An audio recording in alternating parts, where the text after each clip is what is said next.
It's Monday, and that so happens to be the day that I like to talk about monsters. I'm Jeff Arbuckle, and this is Monster Mondays, presented to you by Film Seizure. You can catch new episodes of Film Seizure with myself and Jason Oliver on Wednesdays, but Mondays, well, they're for me to talk about monster movies.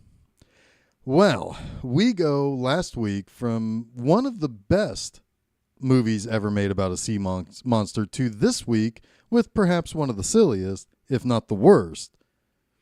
10 years after Creature from the Black Lagoon graced movie screens, other B-movie filmmakers started getting in on the sea monster action. Not only that, but by the early 60s, you now have rebellious biker kids, beach blanket bingos breaking out all over the joint, the atomic age and all of its radioactive waste crap, and all sorts of teenage shenanigans you can mix in with.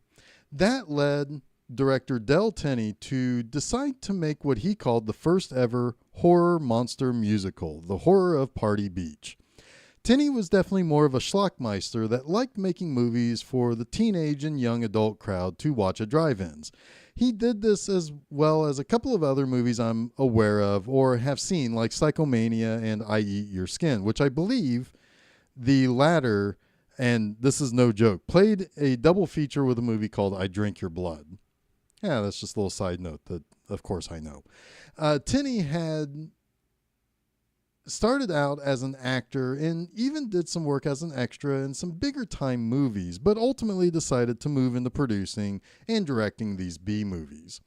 He also didn't mess around, as we see in this movie's real easy breezy 78-minute runtime, so I suppose I shouldn't really dawdle either. This movie starts with a science understudy named Hank and his girlfriend Tina on their way to the beach. Tina seems to have a bit of a drinking problem, and she thinks Hank has a bit of a problem with spending too much time with his mentor, Dr. Gavin, and not enough time attending to her needs.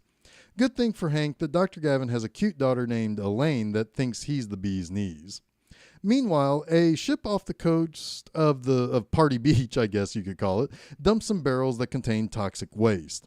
They start turning sea life into basically these half fish, half man monsters. There's some sea anemone or something in there with it too. I don't know.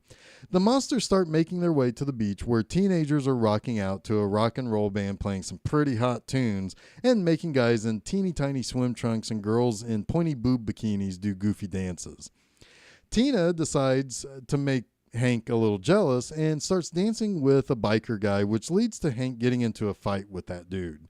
When Tina is about to say that she and Hank should probably just break up, Hank walks away from her.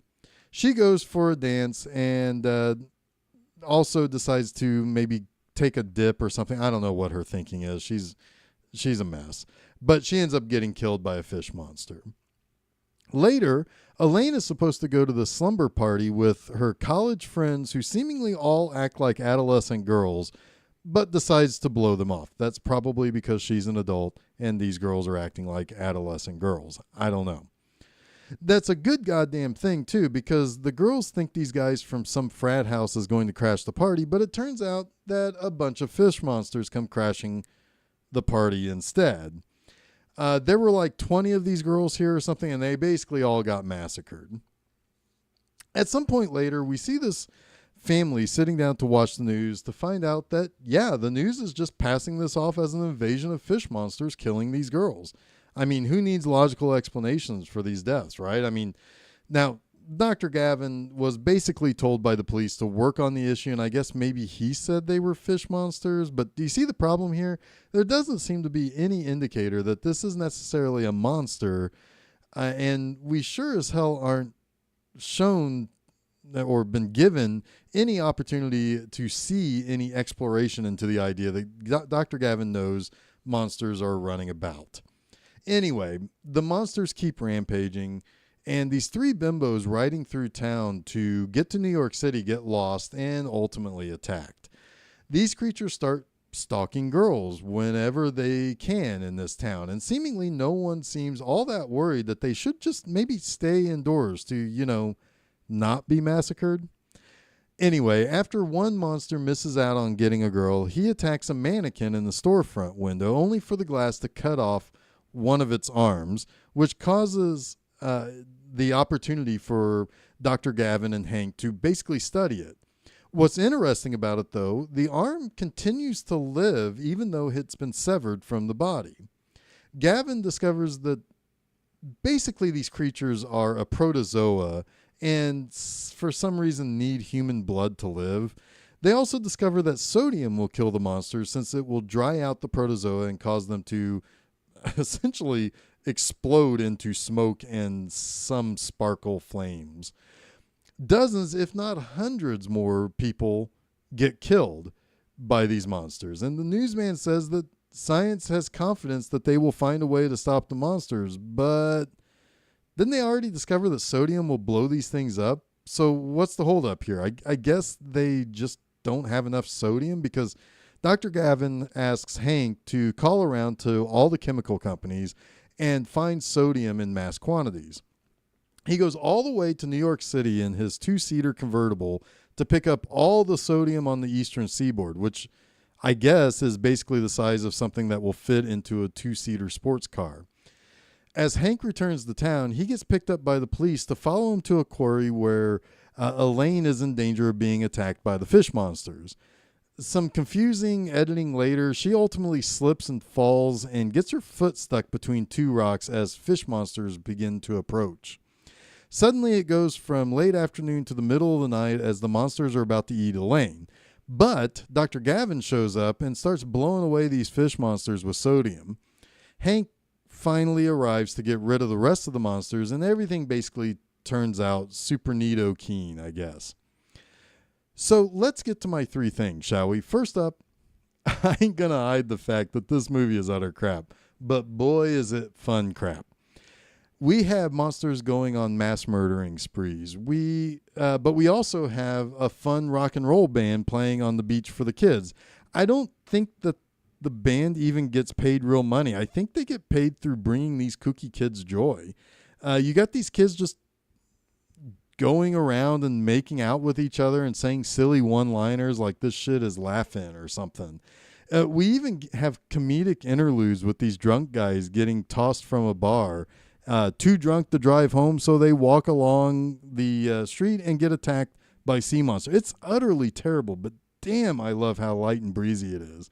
It probably doesn't hurt that I get some nostalgic joy out of this being covered in the 8th season of Mystery Science Theater 3000. That show has given many people my age an absolute love of so bad it's fun movies.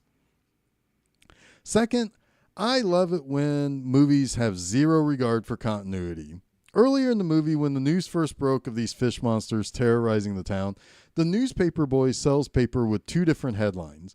One of those headlines is something basically that says "Monster Still at Large," which the other headline, which is a headline much later seen in the movie. So I guess that kid got a super early edition of the paper, but then in the big climax, it switches from pitch black night to late afternoon to twilight to early afternoon to pitch black night. It's all over the place in that scene. But maybe my favorite thing, the thing that I always see, but for some reason just assume the filmmakers are all like, eat shit, dumb movie guy. We're doing this whether it's the right thing to do or not. So the movie, The Horror of Party Beach, which seemingly takes place during the summer, right? I mean, that's when people go to the beach, especially if you're in driving distance to New York City. You're probably not going to the beach any other time but in the summer. But okay, so if you aren't at the beach in the world of this movie, the trees are completely barren and it looks like it's the dead of winter in upstate New York, which means there were times people were filming scenes pretending it was summer, but it was probably like 15 fucking degrees outside. Thankfully, it wasn't snowing, I guess, but there are literally scenes in which people are seen at the beach in swimwear, but people are elsewhere in town at the same time in overcoats. It's hilarious to me to see things like that. Is that a dumb thing to praise as a thing that I like? I don't know. It's my show, so yeah, it's something that I can definitely praise. For as bad as that continuity is, it just makes the whole experience that much more fun. Finally, these monsters are some of the most ridiculous things I've ever seen in a monster movie. They have these giant fins on the top of like the top and the sides of their heads with these big old googly eyes. But what takes the cake are their mouths that look like they are stuffed with about a half a dozen hot dogs. These are totally goofy looking, but meant to be these terrible rampaging creatures that basically kill everything in their path. You know those dogs that win the ugliest dog in the world contest that are so freakishly ugly that they go all the way back around to being cute? That's what we have here. We don't have vicious killing machines. These monsters look like Muppets on Sesame Street. And I can't look at these things without getting giggles out of pure joy that someone put these costumes together and said, yeah, I did a real bang up job here. It's amazing. This is a movie I 100% recommend to people who enjoy watching silly monster movies that make zero sense, and when it tries to make sense, it just fails. I think that makes me like it even more, though, and that's what's so great about it. So this wraps up this week's Monster Mondays. Until next week, I'll see you later, and don't forget to check out new episodes of Film Seizure every Wednesday and a new installment of Monster Mondays each Monday on filmseizure.com. Also, be sure to check out new posts at my website, bmovieenema.com, each Friday.